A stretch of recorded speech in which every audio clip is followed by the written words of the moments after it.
За эрхэм хүндэт хүрэлцэн ирсэн Монгол Улсын их сургуулийн 80 жилийн ойг тэмдэглэн өнгөрүүлэхтэй холбогдуулан Монгол Улсын их сургуулийн Ахмад багш ажилтны нэгдсэн холбооноос лекцийн алтан санг нэрт эрдэмтэн нарынхаа одоо оролцоотойгоор явуулж байгаа. Тэгээ энд одоо сонирхолтой сайхан лекц тавих гэж ирсэн манай Ахмад багш. За хэл шинжилгээ ухааны доктор, Монгол Улсын их сургуулийн зөвлөх профессор Надмидын Балжинан багш маань хүрэлцэн ирсэн байна. Балжинан багштай баяр хүргье. За ингээд багш маань өнөөдөр Монгол хэлний гадаад үг түүний хэрэглээ гэдэг сэдвээр лекц уншин уу хэмээн урья багшигаа. За танд амжилт хүсье.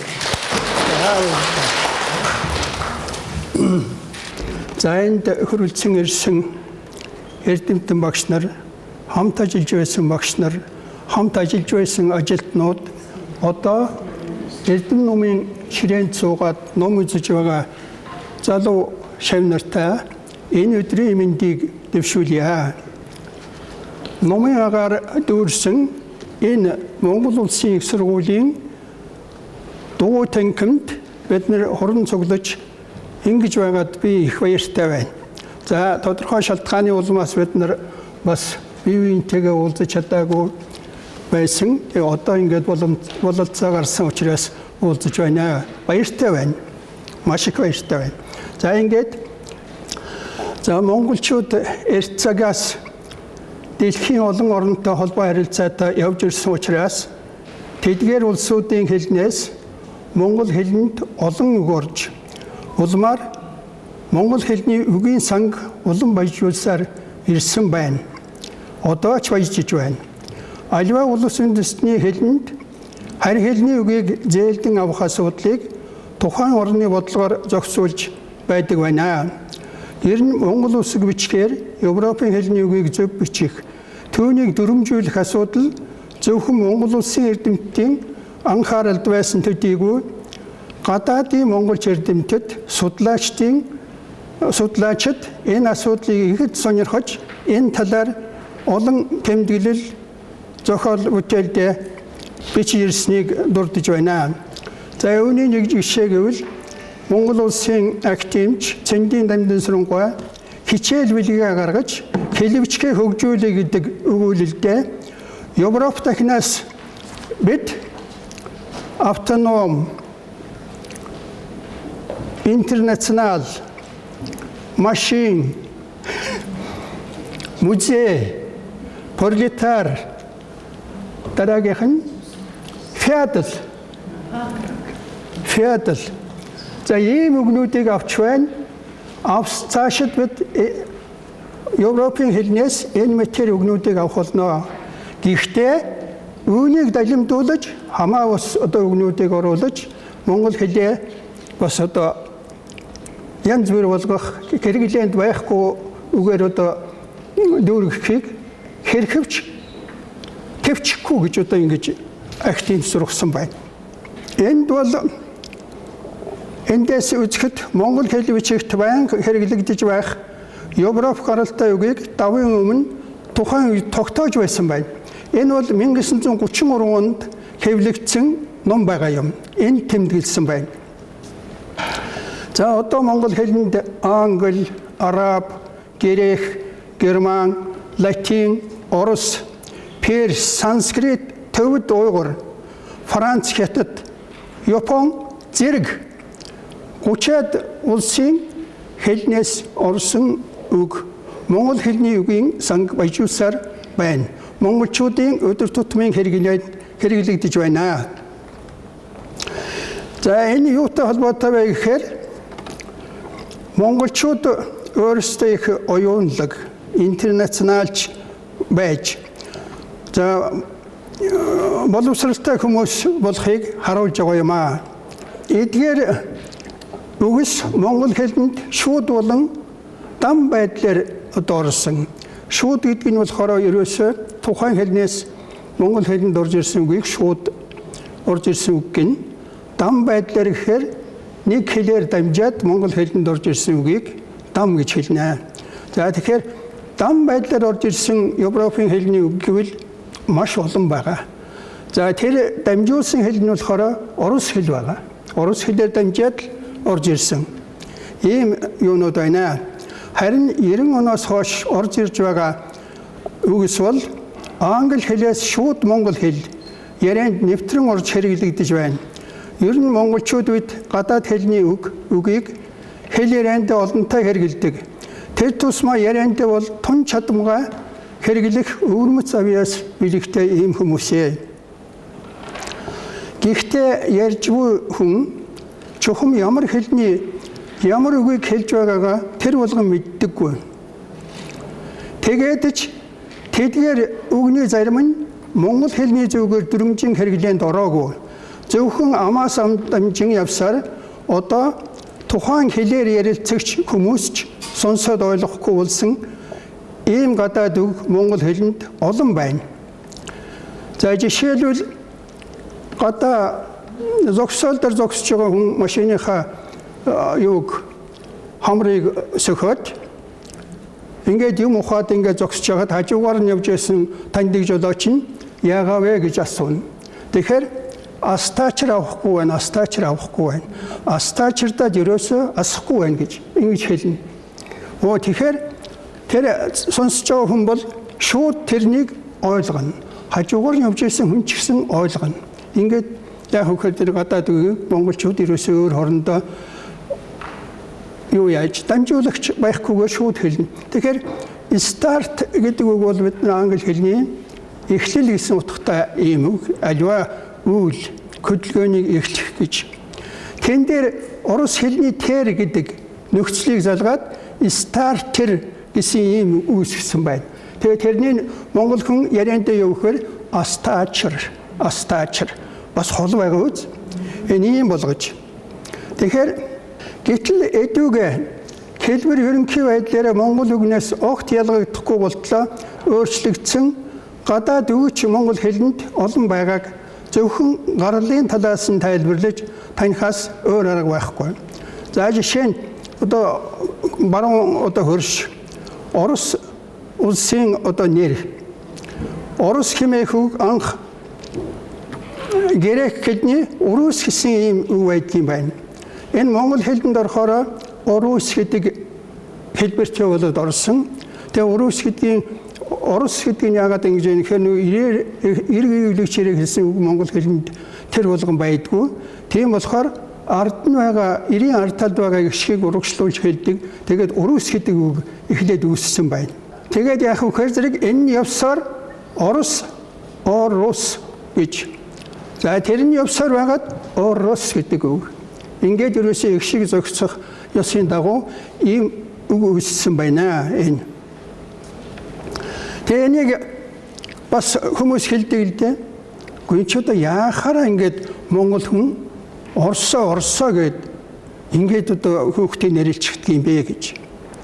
Тэгэхээр энд бол зарим одоо ном юун дээр бичсэн болон бас эргэцүүлж бодоход орос тэр хүүхд бол шар царайтай, шар өстэй, шонхор хамартай.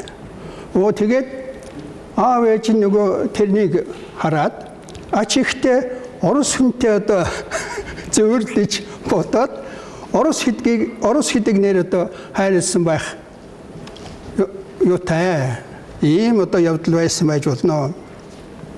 Ийм хүн бол зөндөө байдаг дээ ерөөсөн. За тэгээд энэ бол нэг жишээ. Дараагийн жишээ гэхээр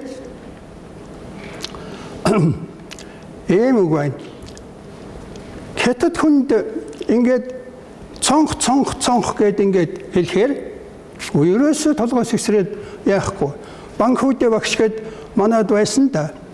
Тэгээд бид нар бол хамаагүй яадаг учраас сайхан багш нар. Багшаа цонх энэ хятад үг юу гэсэн үг вэ? Тэгэхээр багш бол ерөөсөө толгоо сагсраад тийм үг байхгүй гэж ингэн. Тэгээд багшд бас төслүүлээд чуан хуу гэд ингээд уутахаар цонх чин чуан хуу гэсэн үг. Тэгэхээр чи монгол хэлэнд их хол очиж байгаа үү? Цонх гэхээр. За тэгээд багшаас бас нэлээд үзнэ л дээ. Цөөвөн хоолндоо бэлдэж ирээд тэрнийг харуулахгүйгээр цөөвөнгө идэн гэж. Тэгэхээр чи нарыг бин гэдгийг оруулахгүйгээр бан гэж хэлээд байгаа байхгүй. Цөөвөн. Энэ хятад үг багшаа юу гэсэн үг гэхээр тийм үг байхгүй. Тэгээ нэг хоолоо гаргаад яхаар зэрэг чуа бин ингээд одоо хэлдэг байхгүй. Тийм. Манайд нэг Ахмад орос багш байсан та хөрхи Ахмад. Би нэрийг мартсан байна бас тэнэгдэж шүү дээ. Тэгээд тэр багштай чинь бас бид нар хамт байдаг учраас юу яана л да хамаагүй. За багшаа лицей явлаа. Лицейд хичээлтэй. Лицей. Багшаа лицей гэж юу гэсэн үг? Англиар юу гэсэн үг багшаа? Та дууддаг. Тийм үг байхгүй. Галгаар нь ингээд бичээд хөрсөг. Лайсиум. Ингээд хэлж явах жишээд. Тэгэхээр тэр Монгол улсын үгийг тэр тухайн хэлээр ярьдаг тэр хэлнийх нь хүнд хэлэхээр зэрэг ерөөсөө ойлгодгүй. Ийм их айхтар. Тэг Монгол хүн гэдэг чинь айхтар улсхоотой, самбаатай, ухаантай. Тийм болохоор зэрэг л тэр гадаад үгийг ерөөсөө шууд Монгол үг болгоод ингээ хэрэглээд авчихдаг. Ийм юм байна. За энд бол аливаа нэг бичгийн хэлээр гадаад хэлний үгийг дамжуулан уншигчдад хүргэдэг үндсэн 3 арга байна гэж байна. За энэ нэгдүгээрт нь болохоор тухайн гадаад хэлний үгийг галгаар буулгаж хэрэглэнэ. Дараагийн арга нь болохоор зэрэг тухайн үгийг үсгээр буулгаж хэрэглэнэ. Гурав дугаарт нь болохоор тухайн гадаад хэлний үгийг тэр өөрийнх нь хэлээр тэмдэглээд тусгай галыг тэмдэгт үсгээр бичиж ингэж одоо хүргэдэг ийм арга байна. 3 дахь арга нь. Тэгэхээр энэ 3 дахь аргыг болохоор ерөөсөө тусгай арга учраас судалгаанд энийг зөвхөн мэргэжилтэн, эрдэмтэн, судлаач хүмүүс уншиж ашиглана. Ийм 3 аргаар гадаад хэлний үгийг төрөлх хэлэндээ одоо нэвтрүүлж хэрэгэлдэг ийм учиртай юм байна. Харин нийт олонний мэддэг өргөн хэрэглээний гадаад үгийг олон нэмэлт үсэг тэмдэгт хэрэглэлгүйгээр тухайн хэлний цагаан толгойн үсгээр гол болгон уншигч олон саадгүй ойлголцож байхад зориулан хэлбэрчлэн бичдэг учир гадаад хэлний аваа бүрийг байгаагаар нь буулгах шаардлага байдгүй. Гадаад хэлний үгийг төрөлх хэлний үсгээр ингэж бичхийг өргөн хэрэглээний зорилгоор гадаад үгийг хэрэглэх гэж ингэж үздэг юм байна. За өргөн хэрэглээний үгийг одоо бууж байгаа хэлэнд нэвтрүүлэхдээ ийм шаардлагыг одоо хангасан байх ёстой гэж үзнэ. Нэгдүгээрт нь тухайн гадаад хэлний үг гадаад хэлнийхээ бичлэг дуудлагад их ойр байхаар ингэж бодож бичнэ. Хоёрдугаарт нь гадаад хэлний үгийн хэлбэрийг алдагдуулахгүй байхаар одоо бичнэ. Гуравд нь тухайн үгийг утгыг алдагдуулахгүй. 3 дугаарт. 4 дугаарт нөгөө бууж байгаа үгээ төрөлх хэлнийхээ үгтэй бичлэг ижил болгохгүйг хичээж бичиж хэрэглэнэ. 5 дугаарт нь тухайн үгийг дахиад сэргээгээд гадаад үг болгоод хэрэглэх ийм боломжтой байх талыг бодолцож ингэж хэрэглэнэ. 6 дугаарт гадаад үг гэдэг нь танигдахаар байна. Энэ айхтар юмнууд байна шүү дээ. Ингээд харахад наа чин гадаад үг байна шүү дээ. Тийм л хэлний үг болов, ийм л хэлний үг болов гэд ингээд одоо таньж байдаг. Ер нь дашрамд хэлэхэд гадны хүмүүс бол өөрийнх нь хэлэнд байгаа үгнүүдийг маш сайн мэддэг. Энэ чинь герман хэлнээс орсон үг байгаа юм. Энэ чинь грек үг шүү дээ. Энэ чинь латин хэлний үг шүү дээ. Ингээд шууд хэлж яадаг. Энэ хятад хэлний үг шүү дээ гэд ингээд хэлж яадаг. За хамгийн сүүлд 7 дугаарт одоо яах вэ гэхээр гадаад үг бууж байгаа хэлний зүүн дүрмээр дүрмжиж хэрэглэгдэх мэт шаардлагыг хангасан байна. Ингэж л одоо хэрэглэнэ гэж байна. Тэгэхээр яг үхээр гадаад хэлний үгийг авиан зүй, өсөг зүй, хэлний зүй, утга зүйн хувьд бүгдийг одоо ингэж тохируулж хэлэндээ хэлнийхээ үндсэн нэгж болгож хэрэгэлдэг ийм аргатай юм байна. Энэ бол сонио. Харин монгол хүний хувьд бол гадаад үгийг өөрийн болгож хэрэглэж ирсэн байдлыг сонирхож үзвэл маш сонин дүгнэлтэнд хүрч болохоор байгаамаа. Энд дан ганц Европын хэлнээс урсан, орос хэлээр дамжиж урсан үгс төдийгүй энтхэг төвд хятад зэрэг хэлнээс орсон үгийг ч гэсэн хэрэглэсэн нь их сонио гэж байна.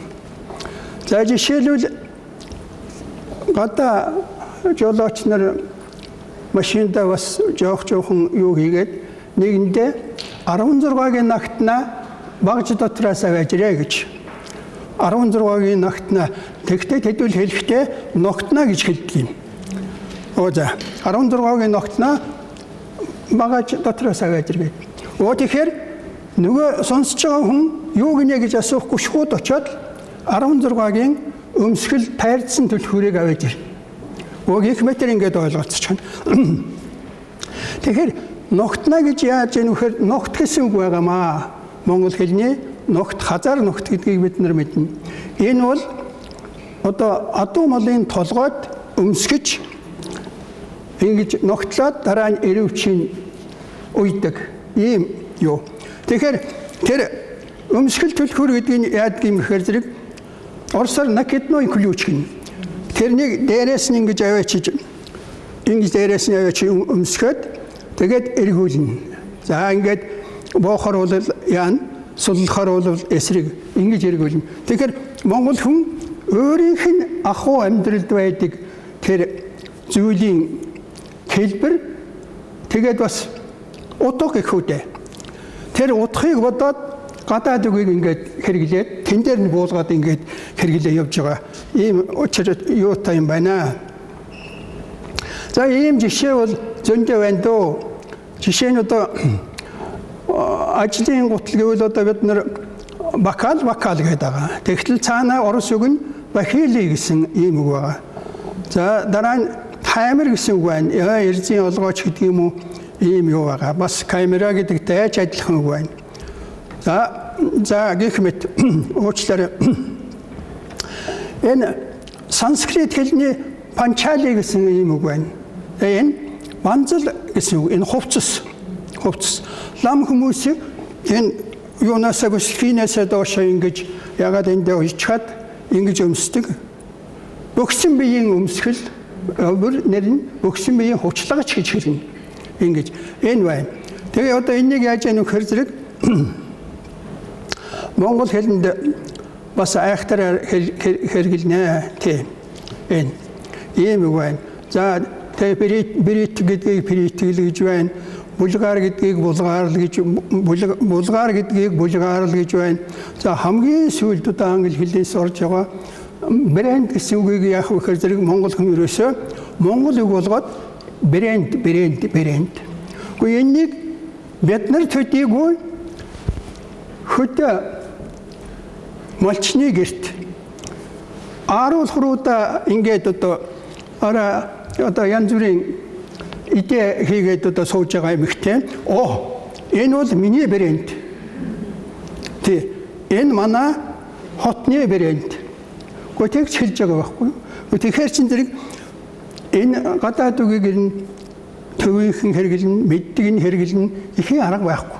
Хин л бол хин ерөөсөө одоо тэрнийг яг өөрийнхөө цаад утгыг нь ойлгоод ингээ хэрэглээ явчихж байгаа байхгүй юу. Энэ бол гайхамшигтай. За энд бас ийм юм байна.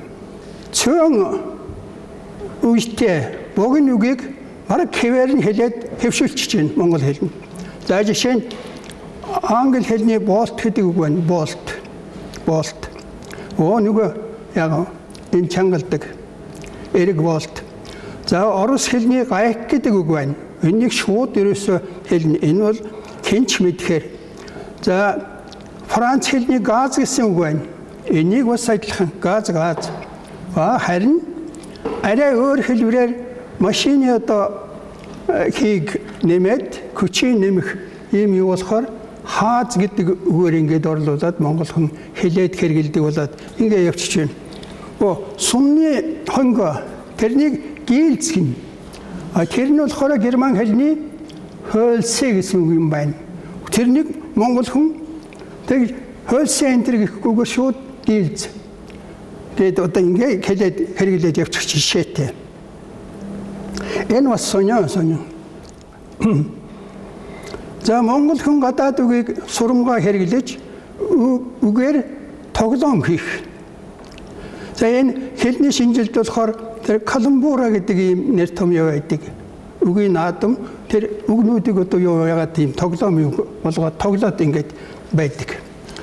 Хүмүүсийн хоорондын хошин ярианд тааралддаг үг гэвэл спорт, спирт. Спортны англи, спирт нь латин хэлний үг юм байна. Энэ хоёрыг эсрэгцүүлж одоо бас хэрэглэнэ. Заадагч нь анхандаа спортын мастер, спортын хүн байлаа. Одоо харин спиртийн мастер болцсон явж байна штэ гэж. Ингэж бүр тоглоом хийж байгаа байхгүй эсрэгцүүлж хэлээд. Бас бар гэсэн хоёр үгийг тэр бичлэгийн хэлбэрээр нь бас хэрэглээд айхтар юм хэлнэ. Монгол улсыг бар улс болгоно гэдээ яриад байсан чинь бар улс болох гэсэн юм байна штэ. Одоо бар улс боллоо гэж. Ингээд ер нь тун айхтар. Гадаа сууж байсан бид нэр байрныхаа гадаа сандалтаар суугаад бас нэлээд сонин юм ярина л да. Тэгтээ бас хүнд авахаар сонсог бие биенээ дуулгахаар нэг жолооч хүн байх миний танил. Тэгсэн чинь ялж байна. За жолооч нар чинь ярианд хачин үг хэрэглэн шүү дээ гэж. Алив яаж хэлдгийг чиний хэрэглээд хэлдэг. За. Нүүр нь аржаатар. Нүд нь прожектор. Хурун гүвц. Хумс нь аптек. Шууд тэгж хэлж байгаа байхгүй. Бүр гайхмаар бүр сонссон хүн бүр нэрээ яг тэг өөрхий жолооч нар гэдэг бол дандаа нар салхинд гадаа явсаар байгаад царай зүснүүд борлож харалсан. Тэгээд бас зарим нь бас жоохон бар дуртай бас тэрний. Тэгээд тэдүүлийг ингэж хослуулад бүгдийг хэлчихэж байгаа. Бүгдээр орос үг байгаа. Радиатор гэдгийг хэлж байна. Дараа нь прожектор гэдгийг хэлж байна. Дараа нь гүвц гэж байна. Гүвц. Энэ орос үг л дээ. Гүвц. Гүв гэсэн үг байхгүй юу? Гүв гэдэг бол хоёулаа ингээд хоорондоо нийлнэ. За тэр гүвцийг яах вэ ингээд нийлүүлээд ингэж барьж агаад атгах нь. Тэрнийг гүвц гэж. Аптек гэхээр мэдээж шүү дээ. Бид нар монголоор бол халив гин, орсоор отверток гэж хэлнэ. Тэгэхээр нөхрийн хүмүүс бол ер нь нэлээд урт байдаг гэсэн санаа хэлж байгаа байхгүй юу? Тэр хүмүүс энэ тэр авахгүйгээр явсаар байгаа хөрхий ажлын хүн учраас.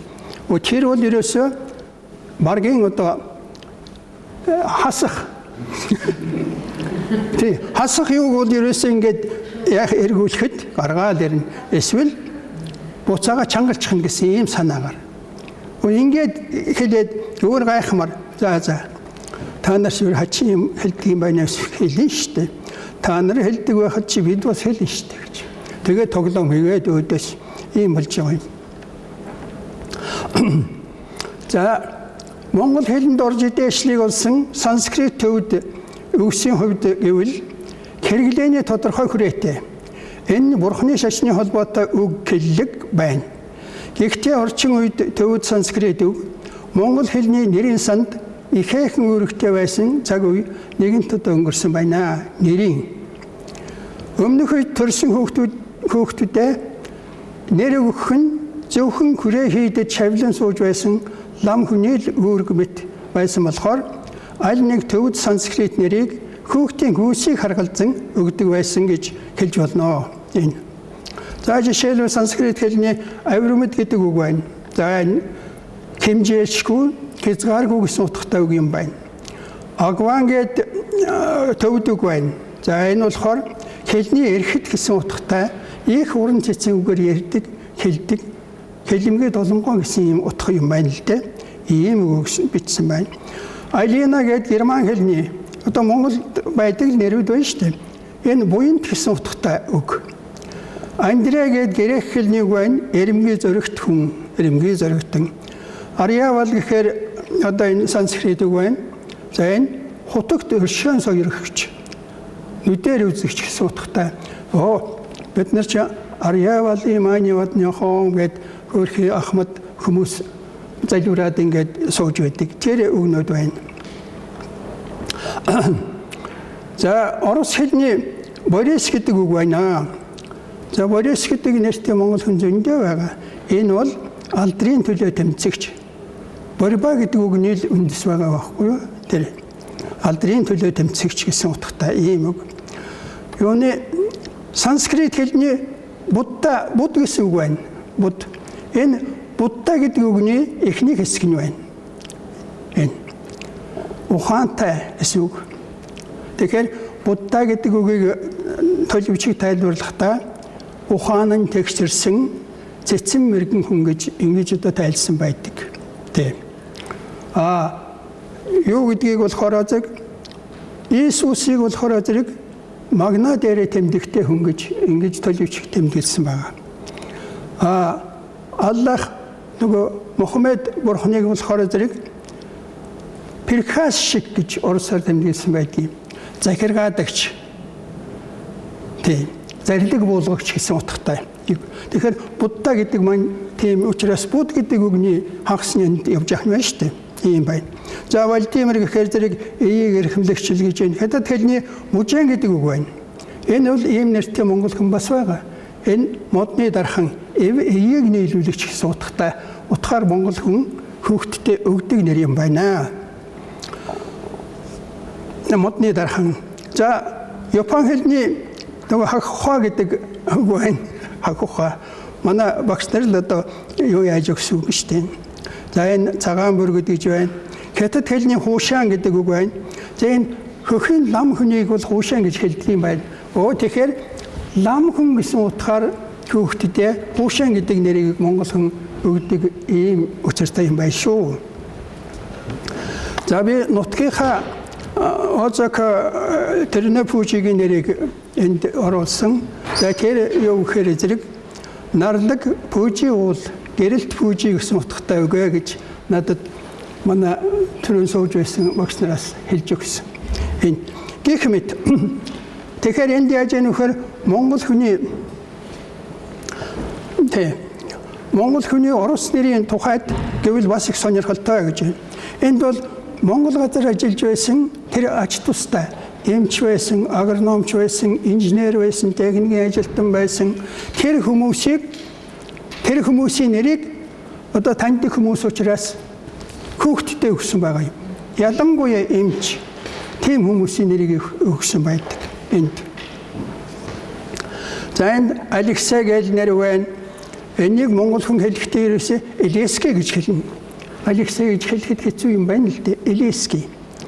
Энэ хамгаалагч гэсэн утгатай. Альва юмыг хамгаалж явдаг хүн гэж. Петр гэдэг одоо ингээд хэлж байдаг. Энэ бол чулуун гэсэн үг юм байна. Петрович гэхээр чинь чулуун тус гэж хэлээд байгаа шүү дээ. Тэгэхээр энд бол ийм үг хэлдэг юм байна. За Володя гэдэг энэ үг чинь нөгөө орос хэлний Володяч гэсэн үг. Володяния эзэмшгүй өөрийн болохгүй гэсэн утгатай ийм үг. Энийгээр нэр өгдөг юм байна. За Таня гэдэг үг бол нутлагч гэж байна. Аливаа юмыг одоо тайлбарлаж хэлж цаа талд нь гартал хэлдэг хүн гэсэн утгаар энэ үгийг хөөхтэй нэр өгдөг юм. За Коля бол Бехтер гэж байна. Энэ. Зарим тохиолдолд гадаад хэлний үгийн утгыг тэр болгоныг сайн мэдэхгүйгээр за энэ нэг иймэрхүү юм байна. За энэ бас л хэлхээс арга байхгүй. П үсгээр эхэлсэн хараалын үгийг одоо хэлэх гэж байна. Тэгэхээр Энэ товчхон ялий. Энэ бол ерөөсөө тэр эртний энтхэг Европын хэлний үгээ гэж байна. Тэндээс орсон. Орос хэлэнд бүдүүлэг үг гэдэг нэртэй тийм одоо англид орсон ийм үг. Тэгээд орос хүн бол их хэлнэ. Монгол хүн тэрнээс дутуу үгээр энэ үгийг хэлнэ. Таарлцсан хүндээ хэлнэ шүү дээ. Шууд. Таних байсан, танихгүй байсан хэлнэ. Гэхдээ жишээ нь одоо ингээд гудамжинд явж байгаа зэрэгцээж явж байгаа жолооч нар чинь ерөөсөө цааш нь яваач нөгөө хэлээд цааш нь яваач. Яадаг мó юу вэ? Одоо ингээд ерөөсөө шууд ингээд хэлж явах жишээ. Тэгтэл энэ юу гэхээр зэрэг яг цаад утга нь болохоор ээжийн утга гэсэн юу? Ээжийн үүд гэсэн утгатай ийм үг юм байна. Тэр нь хүн эхийн хэвлээд боожод хугацаа гүйцээгээд гадагшаа гарахтаа анх нээж гардаг тэр үүдийн нэр. Тэр. Тийм болохоор зэрэг энэ үгийг хэлж байгаа юм байна. Тэгтэл энэ үгний хэрэглээ бол бас өөрөө. Жишээ нь орос хэрэгтэй хүн эмэгтэй хүний хажууд эмэгтэй гэхээр зэрэг ямар ч эмэгтэй хүн эмэгтэй хүүхэд нь байж болно. Өөр эмэгтэй хүүхэд байж болно. Охин байж болно. Хүүхэн байж болно. Өөр эмээ байж болно. Ийм хүний хажууд бол эрэгтэй хүн энэ үгийг хэлэх цээртэй. Тэр бол цээртэй. Хинч хэлэхгүй ерөөс. Айхтар. Тэгэхээр Монгол чинь арай өөр хэрэглээг өргөн болгож байна шүү дээ. Ингэсэн байгаа юм. За сүүлийн үед энэс дутуугүйгээр нэг хараалын гараад ирсэн. Энэ бол лалар. Лалар. Энэ гадаад үг, төвд үг, төвд хэлний үг. Төвд хэлний их толиос ингээд харахаар зэрэг шууд лалар гэж ингэж тэмдэглээд заримдаа гэсэн утгатай гэж их сонирн байгаа. Заримдаа гэсэн утгатай гэж ингэж тэмдэглэсэн байгаа. Би тэгээд монгол хэлний толь бичгийн тэр яадаг юм бол да энэ тэргээд зарим нь харсан л да. Оруулсан байна. Лалар гэсэн байна. Тэгээд хараалын гэж бүр тэгээд тайлбарлаа тэмдэглэчихсэн. Тэгээд энэ бол ерөөсөө нөгөө төрөөчийн үгтэй хамт бас хэрэглэн шүү дээ. Одоо хамгийн муу үгээр л одоо хүнийг хэлж байгаа гэсэн санаа юм байна л дээ. Хэлж байгаа хүн нь болохоор энэ үгийг ингэж хэлнэ. Хэрэгжилж байна. За дараагийн одоо бас нэг хэрэглээнд байдаг. Хэрэглээг нь бодохоор энэ дурак гэдэг уучлаарай болохгүй л өгнүүд хэлэгдээд байна. Тэгтээ одоо яг хөө энэ хамааралтай учраас би одоо хэлж байна. Энэ орос хэлний үг. Ерөөсөө цэвэр орос хэлний үг. Орос хүн бол энийг эрэгтэй ч хэлнэ, эмэгтэй ч хэлнэ. Тэгтээ хүүсээр ялгаж хэлнэ. Хүүсээр ялгана. Жишээ нь эмэгтэй хүнлээ ингэж зангаад дурак гэж болохгүй. Хэлэхгүй орос хүн. Тэгвэл нөхөөсөө дуура гэж хэлнэ. Тэнийг эмэгтэй гэсэн утгатай. Эрэгтэй хүн тандаж хэлж байгаа бол дурак гэнэ. Тэнийг мулгуу чи эрэгтэй хүнийг хэлж шээ. Ингэж хэлнэ. Тэгэхээр монгол хүн бол ерөөсөө хамаагүй хэлнэ. Тэр дураг мэдхгүй дурак эмэгтэйч дурак эрэгтэйч дурак. Хад чулуу мод байсан ч дурак. Тий. Гэх мэтэр одоо ингэж хэлж хэрэглэх юм аа.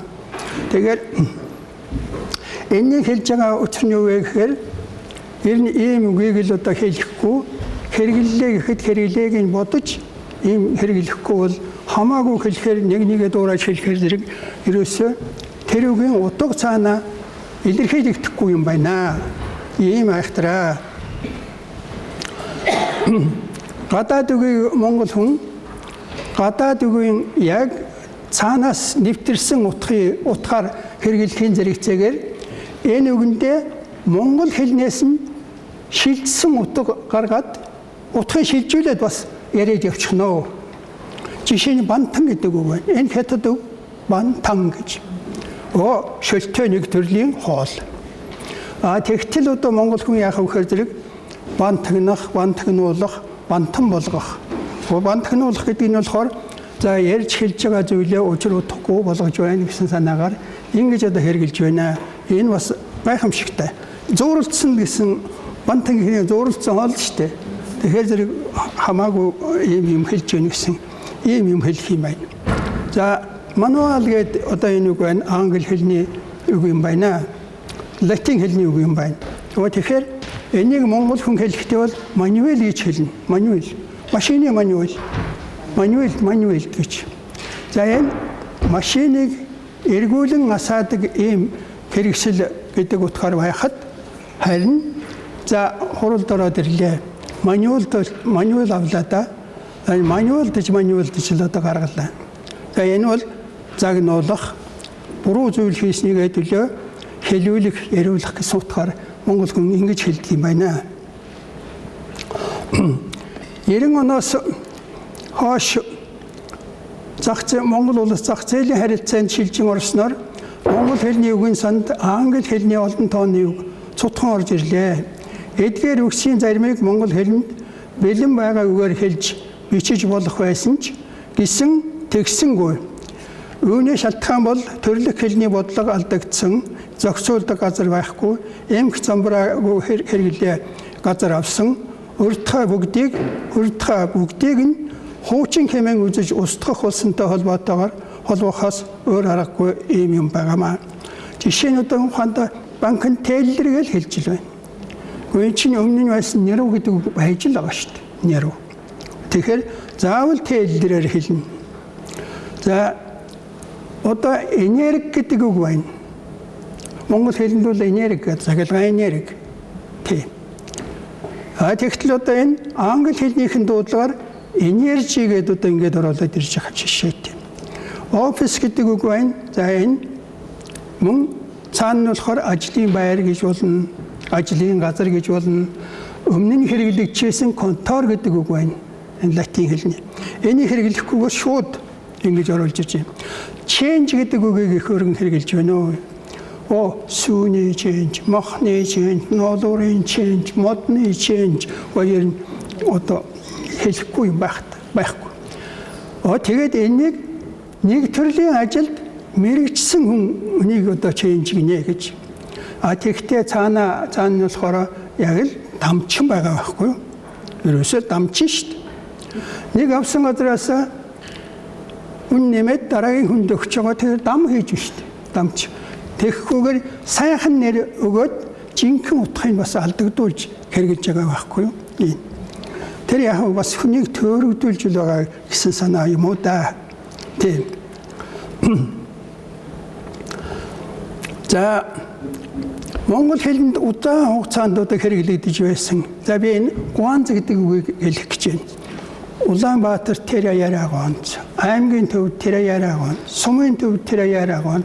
Наадам болох үед сумын наадам дээр баригадууд бүгдээрээ гуанз гаргана. Гуанз гэдэг нь нэг гэр бариад тэгээд энэ тоол хийгээд зарахын зараад багийнхандаа өхөй нөгөөд ингээд яадаг газар.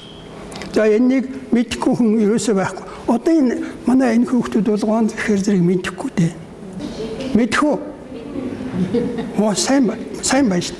За тэгэхээр гадаад үг гэдэг бол өөрийн орон зайтай, маях цаг хугацаатай хэрэглэгдэх бас хэмжээтэй юм байдаг юм байна. Тэгтэл гуанз гэдэг үг одоо гараа явчихсан. Байхгүй. Одоо хаанч гуанз гэсэн нэртэй газар байхгүй. Оронд нь цайны газар, хоолны газар. Ингээд ийм сайхан нэр өгөөд ингээ гаргаад ирсэн. Энд бол засгийн шийдвэр гараагүй.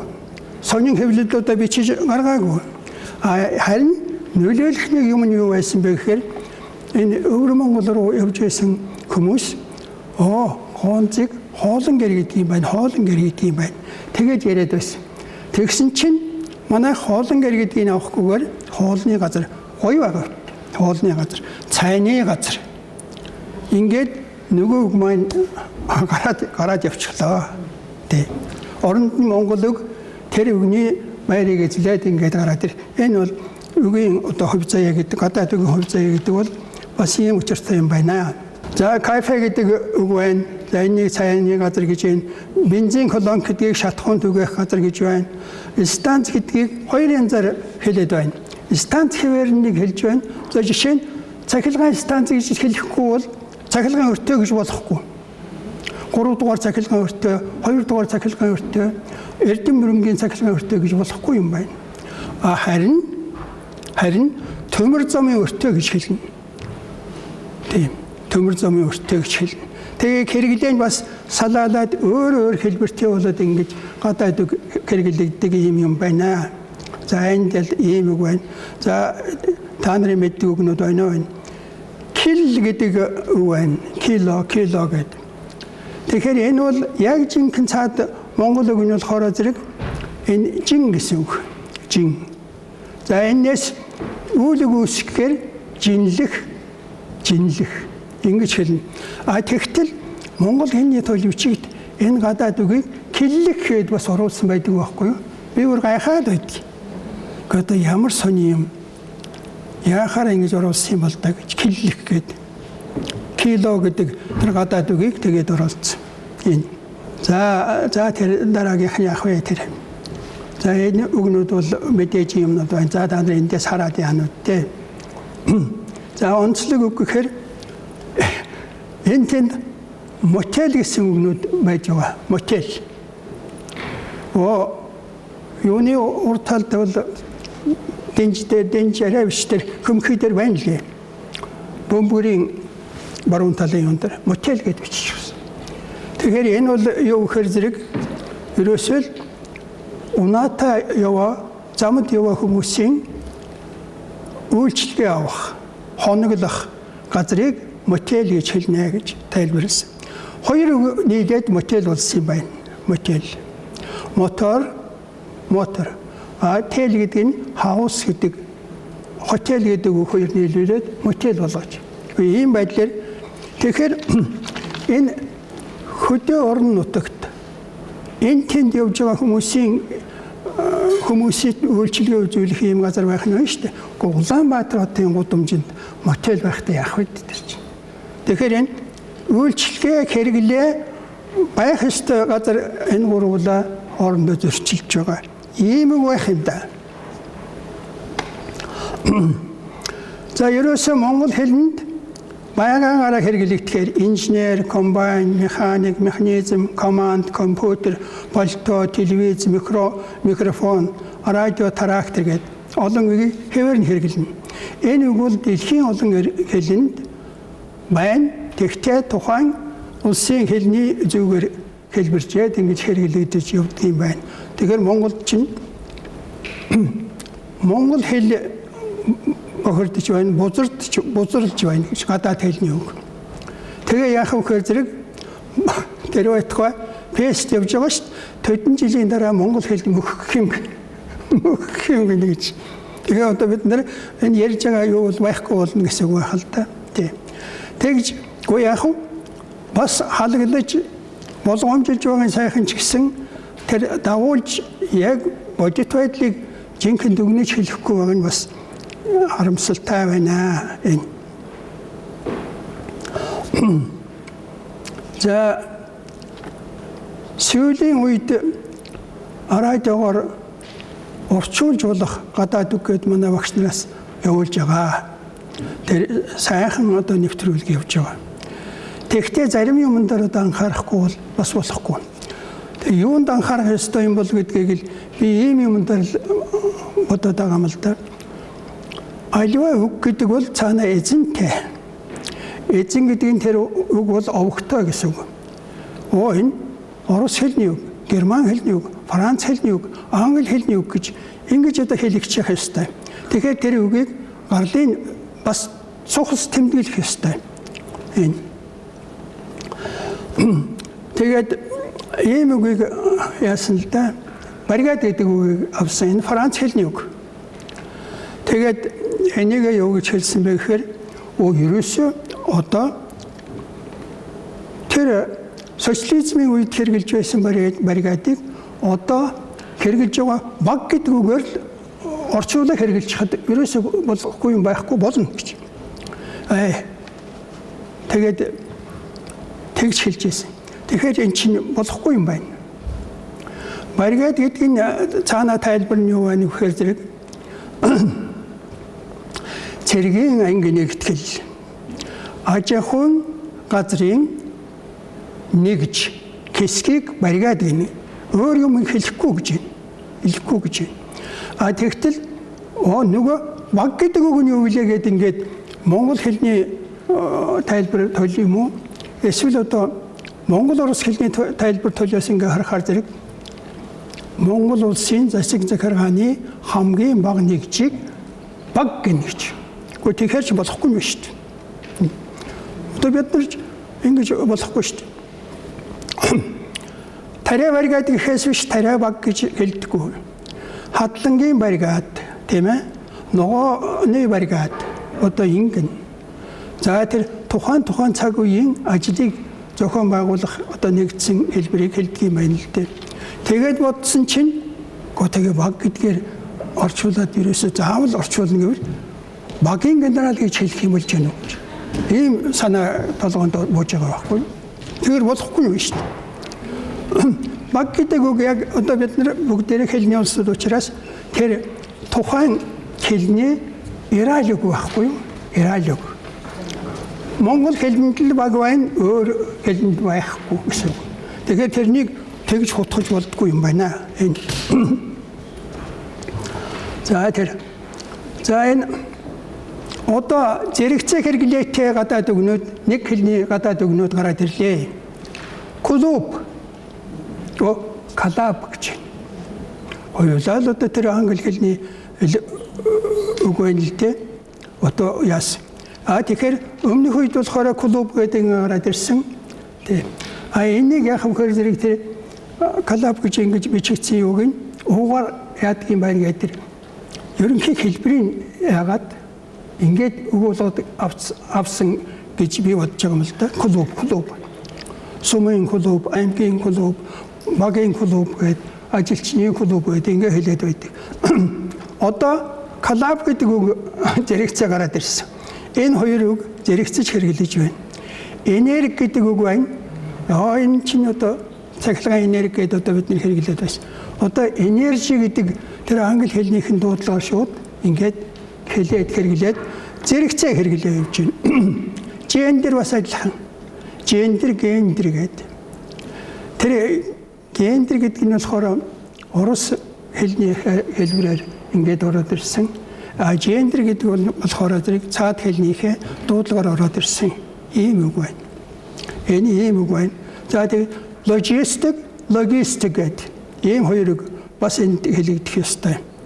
Энэ хоорондоо бас хэрэглээний хувьд нэг үгийг хоёр янзаар хэрэгжилж байна. За хэрэглээ явсаар байгаад нэг нь мэдээж өргөн хэрэглээтэй болоод нөгөөх нь хэрэглээнээс гарах ийм л хувилтай юм байхаа.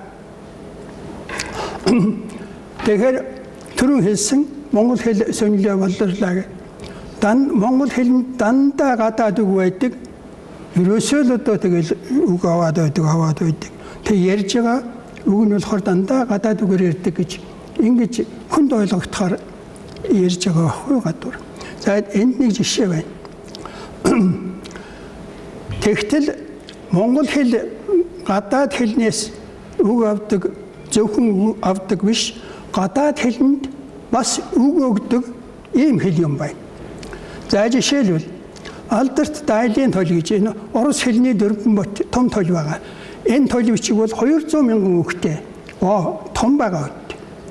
Тэр 200 мянган үгтэй дөрвөн бот тойлд монгол хэлний 139 үгийг оруулаад тэмдэглээд хэрэглээг нь тэнд бичсэн байна.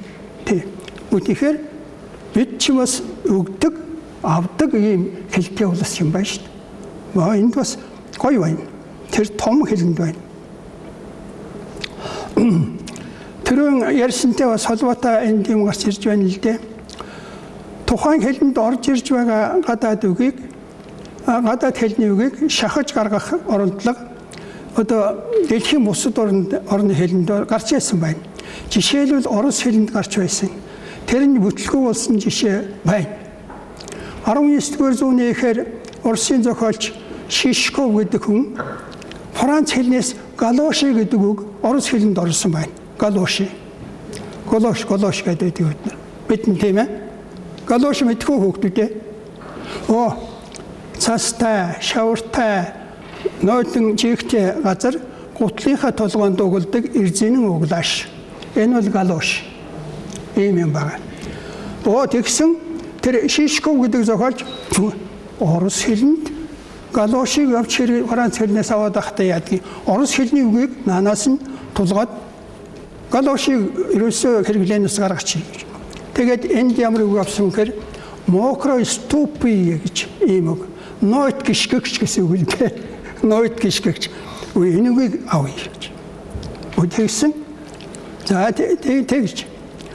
Тэгэл одоо ухаанда бодвол тэр соён гэгээр үлдэх улсууд чинь харж яагаал да.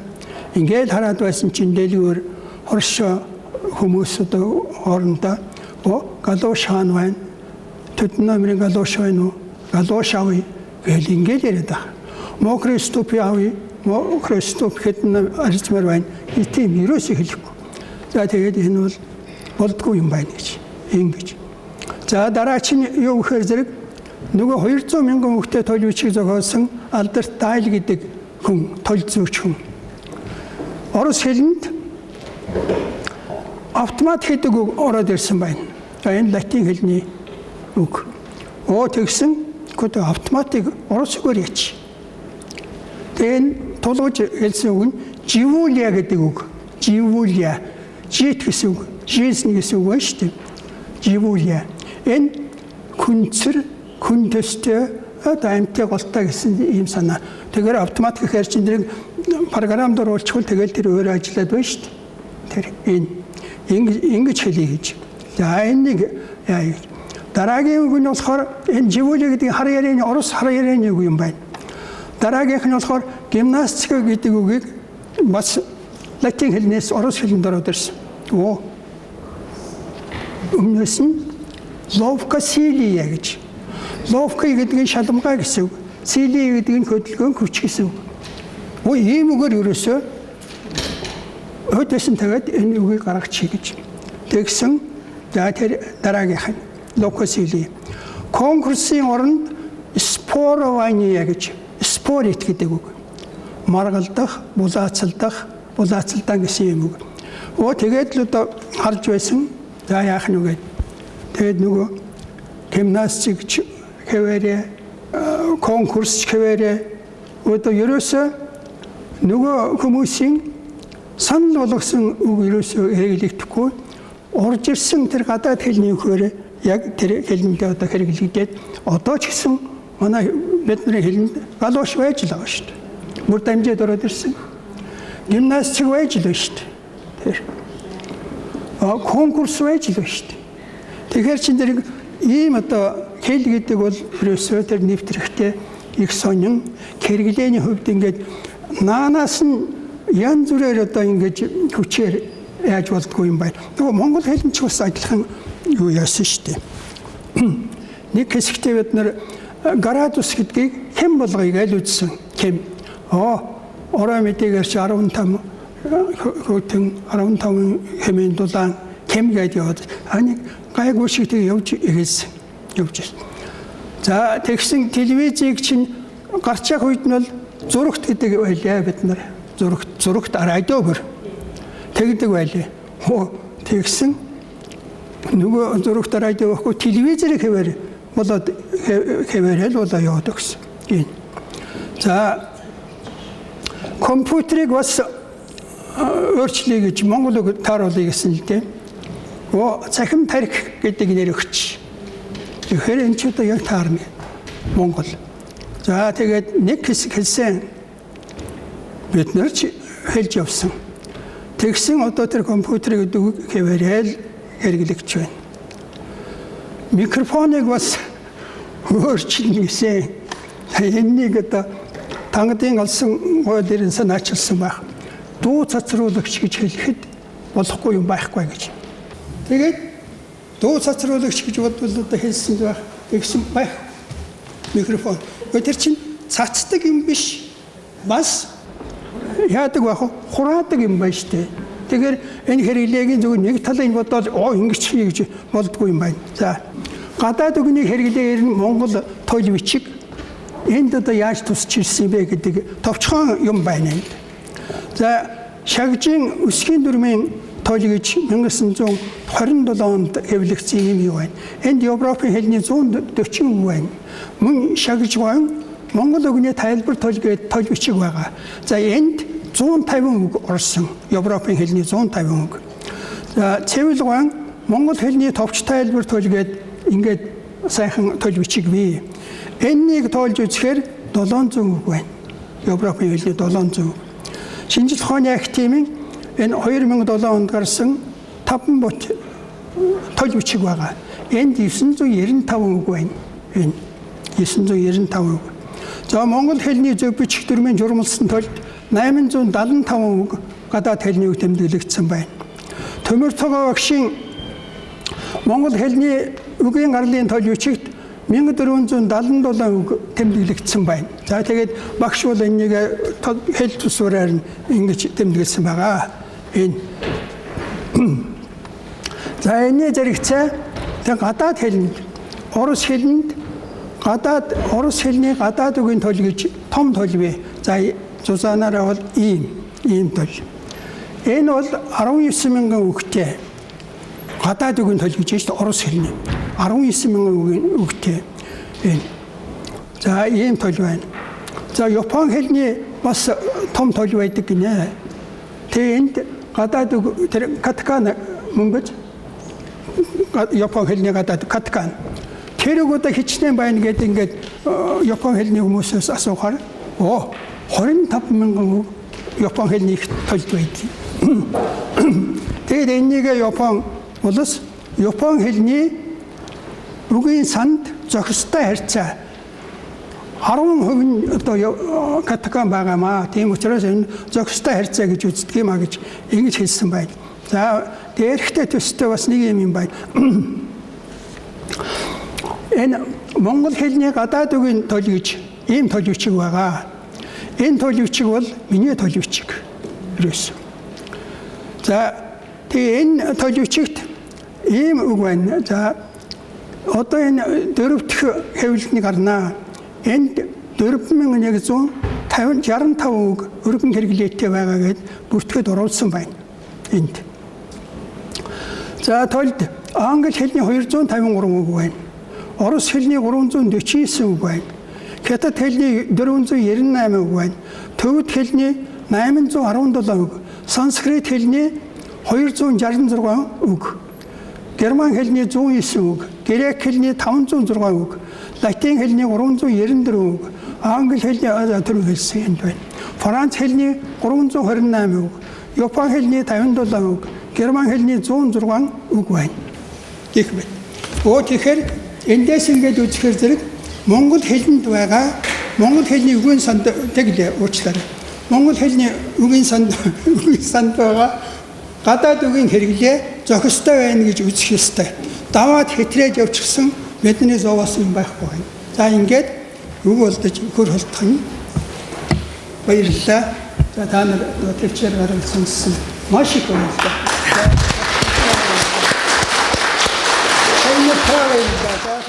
Сонирхолтой сайхан лекц унссан одоо Надмадын Балжинан багштай Эрдэмтэн багштай Монгол Улсын их сургуулийн Ахмад багш ажилтны нэрийн өмнөөс баярлаж бидний гаргасан мэрэгдийн алтан номоо дурсгадаг юм аа.